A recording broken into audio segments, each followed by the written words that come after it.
Welcome to Expedition Sea Nest. Join us this week as we leave Nassau and travel to the Exumas, where we visit Allen Cay and the famous Bahamian Rock Iguanas.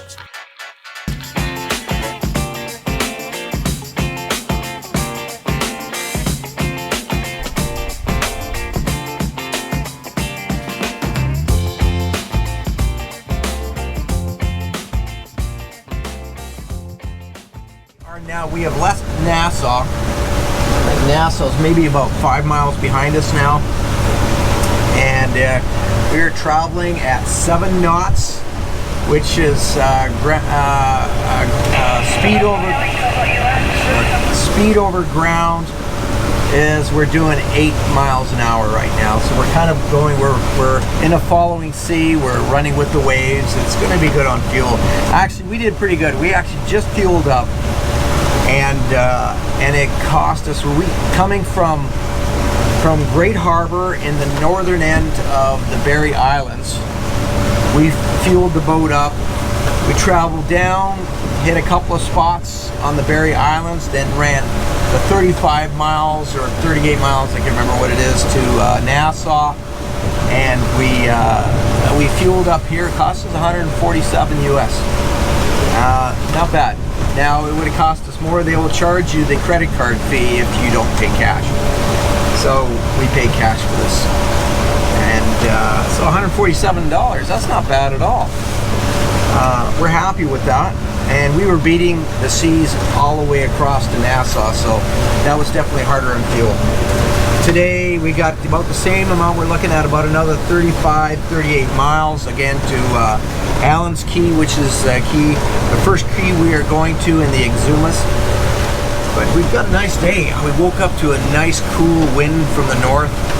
So I'm actually wearing, this is the first time wearing a sweater or a jacket. And so it's very pleasant because it can be hot inside this cabin if you have to have all the hatches closed. But with a following sea, we're not getting any spray. Now I expect the farther we get out here, we're only 5 miles off Nassau. By the time we hit the another 5 miles out here, we should have some bigger waves. We're expecting 1 meter waves today, but they're following, so I don't expect a lot of spray. I expect it to be a comfortable trip across. We're going to drop some lines back. We're going to drop a cedar plug back. It's not my favorite lure at all. It twists really bad. I don't know if I'm doing something wrong, but that thing twists, and next thing you know, you got to run the line out bare just to get all the twist out. But we're going to use that one for the Kudas because I don't mind losing that one. And so we're going to put that out real soon, and we'll use that over the yellow banks. And hopefully maybe we can catch a grouper or something like that.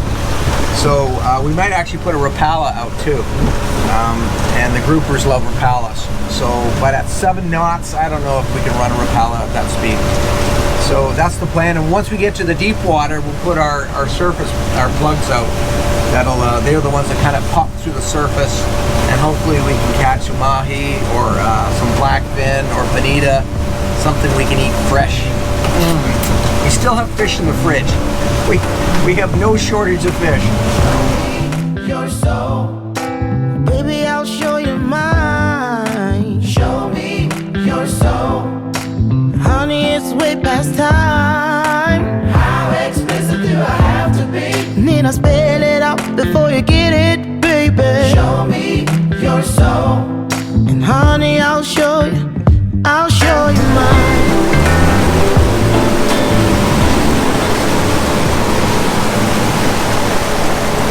Cedar plug out. So now what I understand, I never used this. You know, I worked on charter boats a long time down in Florida, and we never used cedar plugs, but we understand these have been around a long time. So you're supposed to not hook them down yet. You see where the top and where the bottom is on this thing. So you spin it around, see where it naturally wants to land, then you hold that, and then you pull the hook through and jam it. But it still twists on me. So that's all there is to that rig. This is metal or lead or something on here. I don't think it's lead, but it's not. You know what? Actually, I think it is. But that's all there is to it. The hook's fairly sharp. This looks like about 80-pound mono. We've got about 5 Then we got about 6 feet of mono. And then I got a snap swivel with a barrel snap swivel. So plus a helpet nuts twist, but the line still gets twisted. Alright, let's get it out there. Yeah, and we're gonna run it out. We'll have it out at least 150 feet.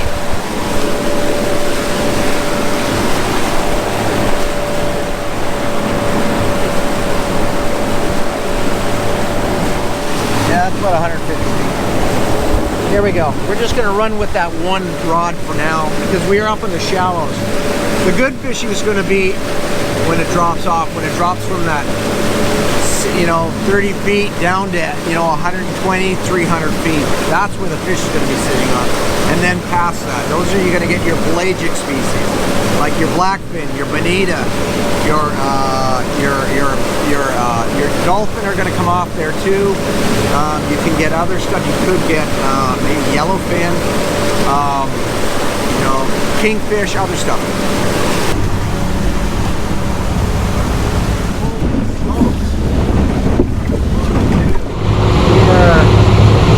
On top of the yellow banks now, which are famous for their coral heads, and it scares a lot of people to be out on the yellow banks because of these coral heads that can come way up off the bottom. You normally don't do a passage on these yellow banks without blue sky. You definitely don't want to cross here on a cloudy day unless you already have a good route. We're following friends of ours, and they say this has been good for them twice now they've been through here. We're very fortunate that that's what we're following. But so far we haven't seen anything scary come off the bottom. We thought we'd have had a barracuda by now, but I don't know, they don't seem to be biting. We're coming into Allen Cay, and it's a bit rolly, and there are many sailboats on the other side of the island. We can see their masts, so it'll be interesting to see how much calmer it is in the other side of the island where we're going to be anchoring up.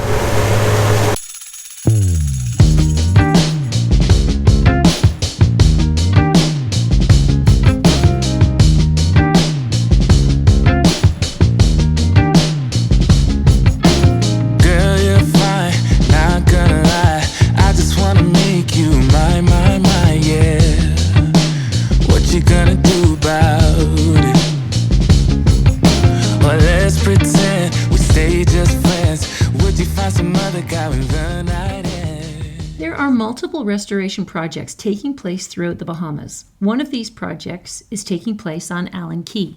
Allen Cay is home to both the declining number of Audubon's shearwater as well as the endangered Allen rock Cay iguana. Here's what happened. Somehow invasive house mice found their way onto the island, and they were indirectly destroying the native shearwater and iguana populations by providing an abundant food source for barn owls. So the barn owls that were staying there to eat the mice also ended up decimating the populations of juvenile iguana and shearwaters. Normally the barn owls would migrate, but they were staying all year as a result of the abundant food source. In May 2012, Island Conservation and the Bahamian National Trust worked together to remove the invasive house mice from Allen Cay to protect the native species. In 2013, the scientists returned and confirmed that the removal of the invasive house mice did indeed increase significantly the nesting shearwaters as well as the rock iguanas. Well done, Island Conservation. To find out more about island conservation, here's the website.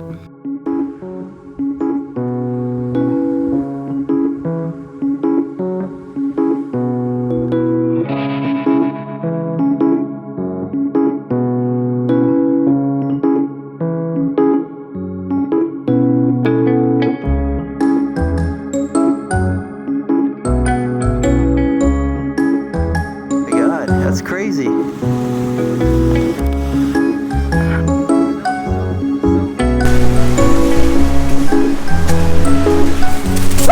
Jesus! That big iguana just ran right in front of me, scared the dickens out of me. Keep your eyes peeled. There's a big iguana, but he ran right in front of me. I startled him, but then he startled me more. Oh, goodness. Oh, there's another little one. These are everywhere. Oh, look at this one here. Sunning himself.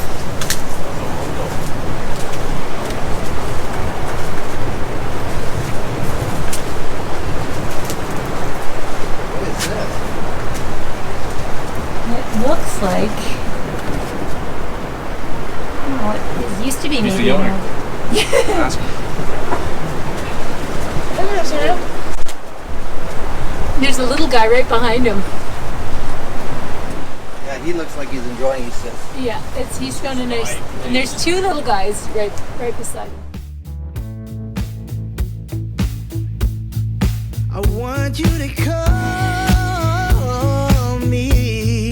You know that I've fallen for you.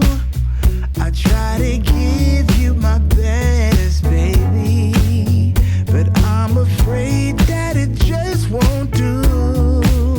But honey, please, please, please, let me do it right. Oh yeah, I wanna do it right. I want you to know that I'll always be by your side. No, I mean, look at this. It's not something I'll take for granted. We have a home. But I don't know. I think maybe a government building of some sort. No, we'll have to look into this.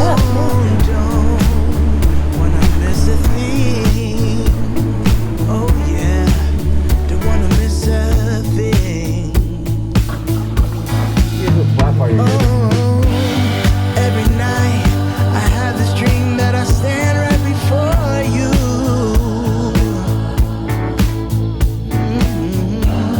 And you take my hand and let me get close to your heart.